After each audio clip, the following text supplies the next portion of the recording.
Hello friends, तो आज फिर आप लोगों का स्वागत है। जैसा कि बेसिक कंसेप्ट ऑफ ज्योमेट्री मैं आप लोगों को बता चुका था ऑलरेडी। दो वीडियो आपको ऑलरेडी बता चुका हूँ। बेसिक कंसेप्ट के बारे में पूरा का पूरा फुली डिटेल में आपको दे चुका था। और उस वीडियो में लास्ट में मैंने आपको बोला भी था कि कंसेप्ट ऑफ एंगल्स में आप लोगों को बताऊँगा और कंसेप्ट ऑफ ट्रायंगल आगे चल के बताऊँगा, उसमें टैप्स बताऊँगा। इसी तरीके से अब मैं एंगल पे पहुँचा हूँ। ठीक है, तो कंसेप्ट ऑफ एंगल्स मैं आप लोगों को बताने वाला हूँ और आप लोगों को इसमें बहुत ही मज़ा आएगा अगर आप इसको अच्छे से समझेंगे और पिछले वीडियो को आपने ध्यान से देखा होगा तो। क्यों?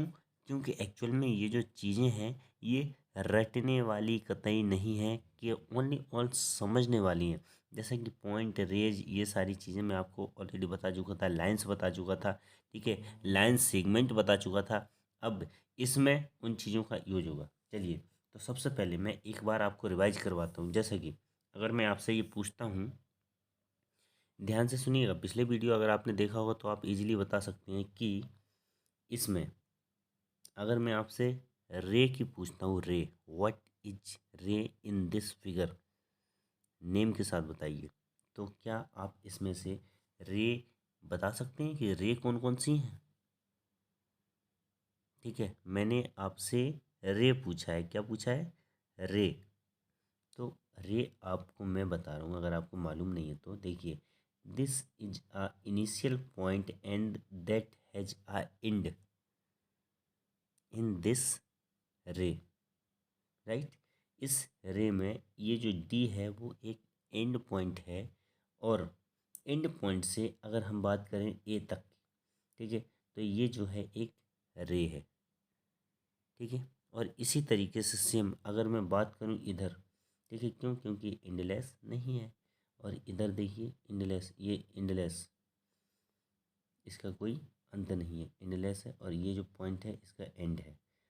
और डी पॉइंट एंड है। अगर इस साइड की हम बात करें तो ये भी एक बी, डी बी एक रे है जिसका कोई एंड पार्ट नहीं है, लेकिन डी एक वन पॉइंट जो है वो एंड पॉइंट है। ठीक है, तो ये चीज़ मैंने आपको इसलिए बताई है, क्यों? क्योंकि इसका अभी कंसेप्ट ऑफ एंगल्स में यूज होने वाला है। ठीक है फ्रेंड्स, इन दिस फिगर, इस फिगर में आप देख रहे होंगे the two rays, the two rays D A and D V. कौन कौन सी रेज हैं? रे की अगर मैं आपको से बात करता हूँ दोस्तों, तो आप लोगों को मैं पिछले वीडियो में बता चुका था D A is an ray, ठीक है, and D B two rays. ठीक है, तो there are two rays D A and D V, what there are a one common point. ठीक है, and these two rays are coincident at one point. ठीक है, due at D, that's why they are forming an angle.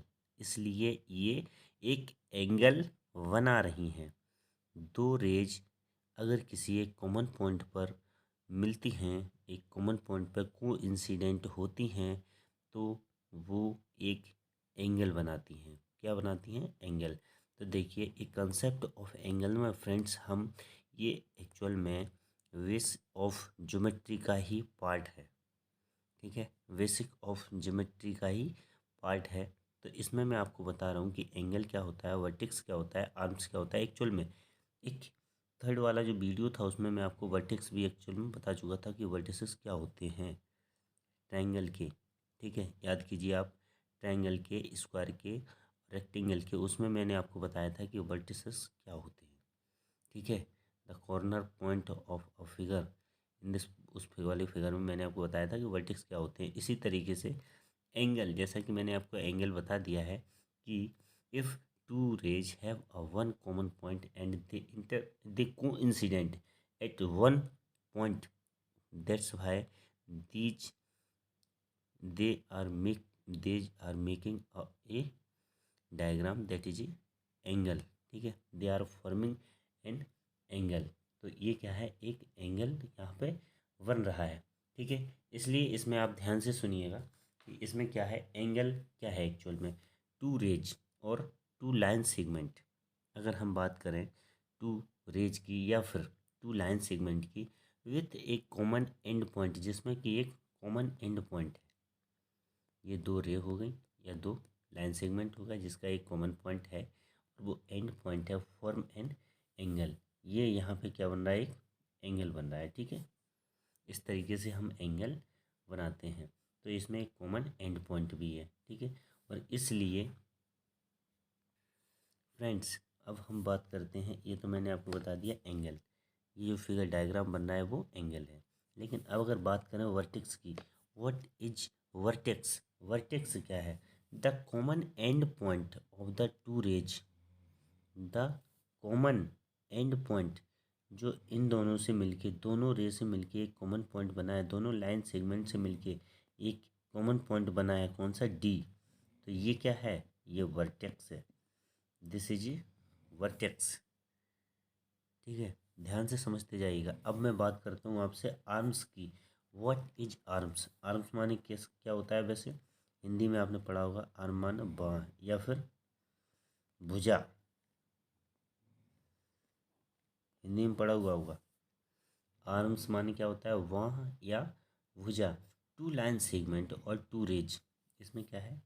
To lines, two line segment और two rays, जो ये line segment है और ये रेज हैं। ठीक है, या तो रे कह दो या लाइन सेगमेंट। ये जो रेज हैं और ये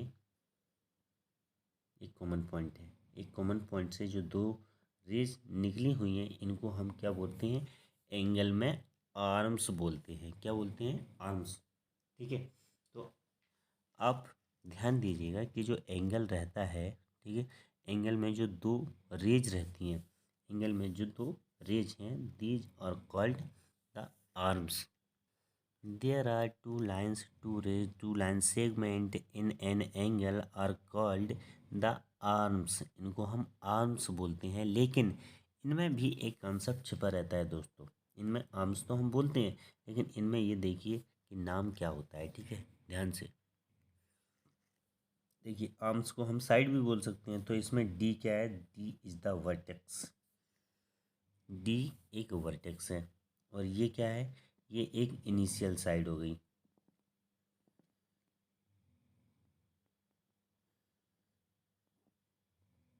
ठीक है, ये डी वी जो है, D V is a initial side, D V is an initial side. मान लो ये दोनों, अगर इस लाइन, ये जो लाइन है, ये मान लो एक घड़ी की सुई है, घड़ी की सुई, ये दोनों यहाँ पर रखी हुई थी। मेरी बात को आप ध्यान से समझिएगा, ये यहाँ पर रखी हुई थी। इनिशियल पॉइंट वो पॉइंट होता है जहाँ से कोई भी चीज़ स्टार्ट होती है, तो इसलिए ये दोनों लाइन यहीं पर रखी हुई थी।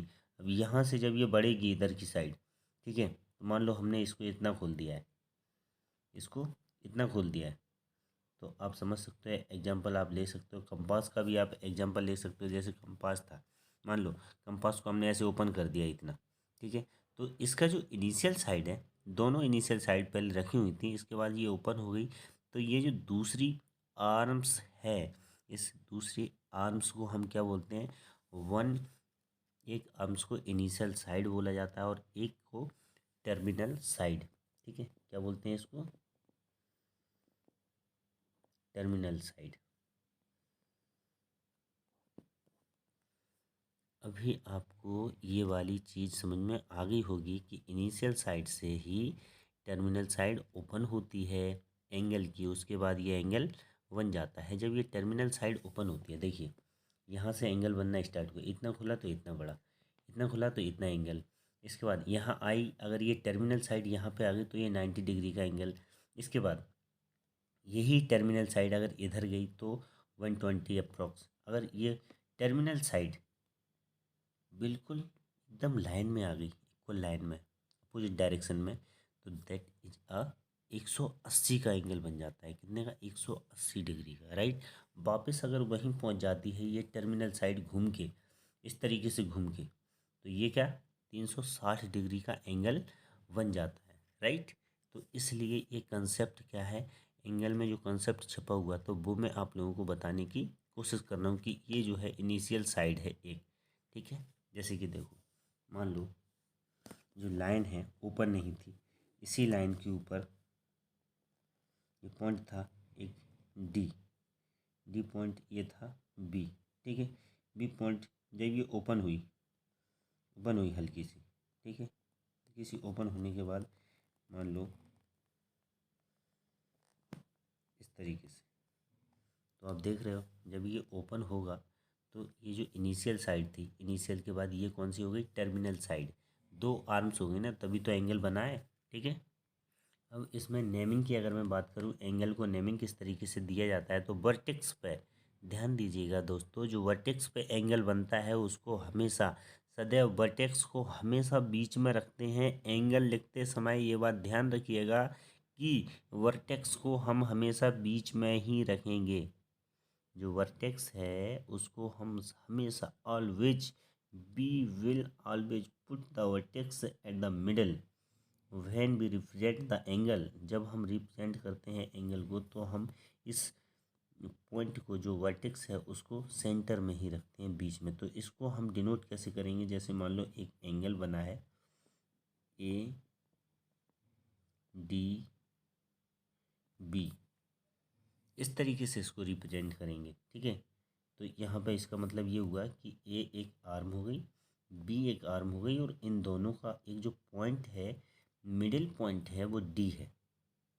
ठीक है, इसी तरीके से, या फिर किस तरीके से, angle B D A, B D A दोनों एक ही बात है, ध्यान रखिएगा, बी डी ए या फिर ए डी बी। ठीक है, इस तरीके से हम एंगल को रिप्रेजेंट करते हैं। अगर हम एंगल में बात करें तो एग्जांपल आपको दे के आप खुद समझ सकते हैं कि टू हैंड्स ऑफ क्लॉक, अगर किसी घड़ी के टू हैंड हैं उनको वो एंगल बनाते हैं। ठीक है, टू पार्ट्स ऑफ सीजर, जो सीजर के टू पार्ट हैं वो भी क्या बनाते हैं, एक एंगल टाइप का क्रिएट करते हैं। ठीक है, इसमें एक चीज़ और समझ लीजिएगा, जैसे कि मैंने अभी आपको ओपन और क्लोज कर में भी बताया था, इंटीरियर और आउट एक्सटीरियर, इसी तरीके से ये जो एंगल बना हुआ है, तो एंगल कहाँ कहाँ, इधर अंदर का जो पार्ट है, ठीक है, जितने का ये अंदर का पार्ट है ये कहलाएगा अपना इंटीरियर, आउटसाइड का जो एरिया है वो क्या कहलाएगा, एक्सटीरियर। ठीक है, तो एंगल के अंदर का पार्ट इंटीरियर, बाहर का एक्सटीरियर।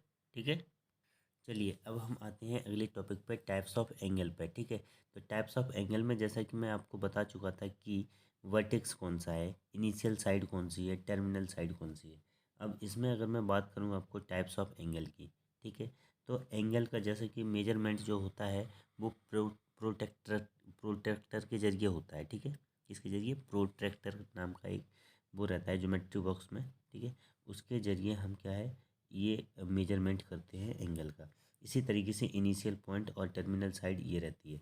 ठीक है, इसके बाद इसमें वो आप जैसे कि देखिए, हमें टाइप्स ऑफ एंगल बताना है, तो सबसे पहले जीरो से, कहाँ से, जीरो से स्टार्ट होता है एंगल।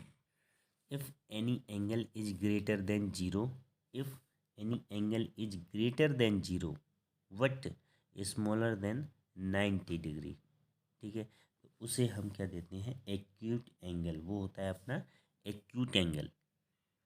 ठीक है, तो एक्यूट एंगल जैसा कि मैंने आपको बताया कि एक्यूट एंगल क्या होता है। ठीक है, तो सबसे पहले एक्यूट एंगल, अगर मैं बात करूँ आपसे एक्यूट एंगल की, तो ये जो है 0 डिग्री से बड़ा होता है, 0 डिग्री से बड़ा और 90 डिग्री से छोटा। तो एंगल लिखने का तरीका तो मैं आपको बता ही चुका हूँ। ठीक है, किस तरीके से लिखना है, हमें ऐसा एंगल का निशान बनाना है सबसे पहले, और क्या लिखना है, POQ। तो ये जो एंगल है वो 0 से बड़ा है और 90 डिग्री से छोटा है, तो उसको हम एक्यूट एंगल बोलेंगे। ठीक है, अब हम बात करते हैं, देखिए जैसे कि ये जो आर्म्स थी, इनिशियल साइड और टर्मिनल साइड, तो ये टर्मिनल साइड इतनी खुली है, मतलब 90 डिग्री से कम, और ये टर्मिनल साइड जैसे ही 90 डिग्री पर पहुंचती है, ठीक है, तो ये जो क्या कहलाएगा, राइट एंगल। ठीक है, क्या कहलाएगा, एक्यूट, एक तो ये एक्यूट एंगल है, ये राइट एंगल कहलाएगा। क्या कहलाएगा, राइट एंगल। राइट एंगल का मतलब है 90 डिग्री का एंगल, 90 डिग्री का एंगल, जो टर्मिनल साइड है वो 90 डिग्री के साइड में पहुंच चुकी है, बिल्कुल सीधी रहेगी। ठीक है, तो इसको हम बोलेंगे राइट एंगल। क्या बोलेंगे, इसको रिप्रेजेंट किस तरीके से करेंगे, XYZ। ठीक है, नेक्स्ट अगर हम बात करें, देखिए अब ये जो टर्मिनल साइड है और इसको बढ़ा दिया जाए तो क्या है, एंगल एंगल 90 डिग्री से बड़ा होना चाहिए। एंगल 90 डिग्री से बड़ा होगा लेकिन 180 डिग्री से छोटा रहेगा। उस एंगल को हम किस में मेजरमेंट करते हैं, क्या नाम देते हैं, ऑब्ट्यूस एंगल। वो एंगल का नाम रहता है ऑब्ट्यूस एंगल, जो 90 डिग्री से बड़ा होता है, 90 डिग्री से बड़ा और 180 डिग्री से छोटा। ठीक है, तो फर्स्ट ये, सेकंड ये और थर्ड ये।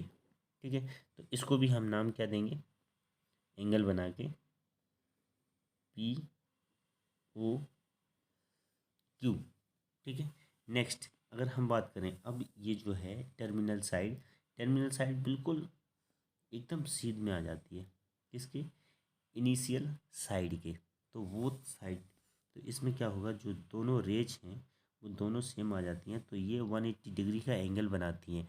और इसको हम क्या बोलते हैं, स्ट्रेट एंगल। इसको क्या बोलते हैं, स्ट्रेट एंगल। यहाँ पे फ्रेंड्स मैं आप लोगों को चार तरीके के एंगल बता चुका हूँ। एक फर्स्ट एक्यूट एंगल, ठीक है। और जिस तरीके से आप देख रहे हो कि मैं आपको ऑलरेडी बता चुका हूँ कि इसकी एंगल में टू आर्म्स होती हैं, इनिशियल साइड और टर्मिनल साइड।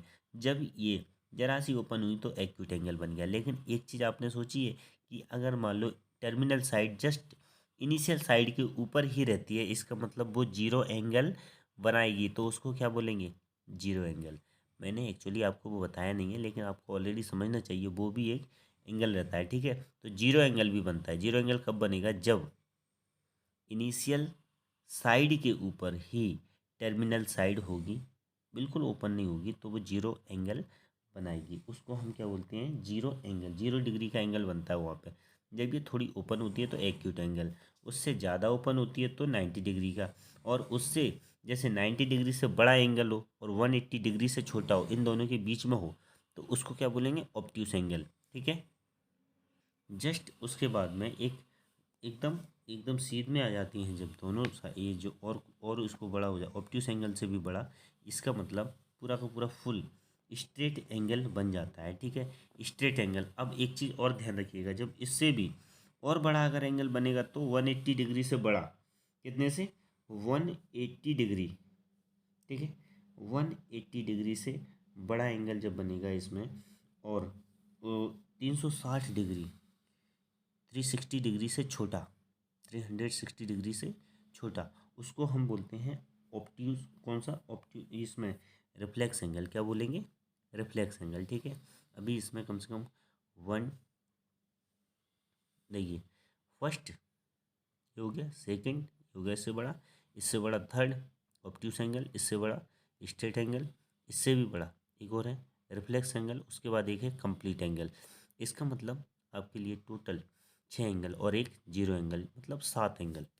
ठीक है, तो देखिए फ्रेंड्स, जैसे कि आपको बता चुका हूँ ऑलरेडी। ठीक है, सबसे पहले आ गया जीरो, मतलब अगर इसकी इनिशियल साइड और टर्मिनल साइड जीरो पे होगी तो जीरो। ठीक है, उसके बाद जैसे जैसे ये टर्मिनल साइड बढ़ती जाती है, ये देखिए ये जो एरो बता रहा है कि इनिशियल, ये जो टर्मिनल साइड है वो थोड़ी ओपन होगी तो एक्यूट एंगल, उसके बाद थोड़ी और ओपन होगी तो राइट एंगल, थोड़ी और ओपन होगी तो ऑब्ट्यूस एंगल। ये ऑब्ट्यूस एंगल जो है, हर एक एंगल का एक मतलब है कि 90 डिग्री से बड़ा, 180 डिग्री से छोटा। उसके बाद 180 डिग्री का बनता है अगर एंगल, तो स्ट्रेट एंगल कहलाता है। कौन सा, स्ट्रेट एंगल।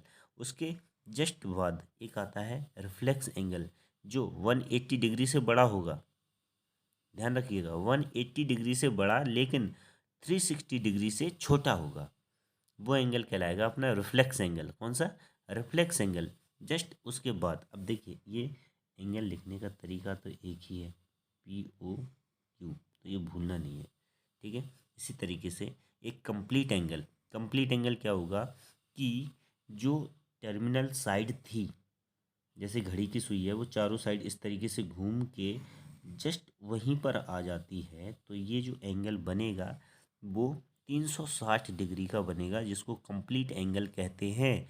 और अगर टर्मिनल साइड ओपन ही नहीं हुई तो वो जीरो एंगल कहलाता है। ठीक है दोस्तों, तो फ्रेंड्स आज के लिए इतना ही काफ़ी है। क्यों, क्योंकि अभी आपके इस एंगल में और भी बचे हुए हैं, सप्लीमेंट्री एंगल, कॉम्प्लीमेंट्री एंगल और करस्पॉन्डिंग एंगल वगैरह, जो लाइंस के पर्पज से बने रहते हैं। ठीक है, अपोजिट वर्टिकली एंगल रहते हैं लाइन के आधार पर, ठीक है, अल्टरनेट एक्सटीरियर एंगल हैं। तो ये सब एंगल्स के टाइप अभी आपके ज्योमेट्रिकल पार्ट का हिस्सा है और इनको मैं अगले वीडियो में डिस्क्राइब करूँगा, जिसको आप बहुत ही अच्छे तरीके से समझिएगा। Thank you.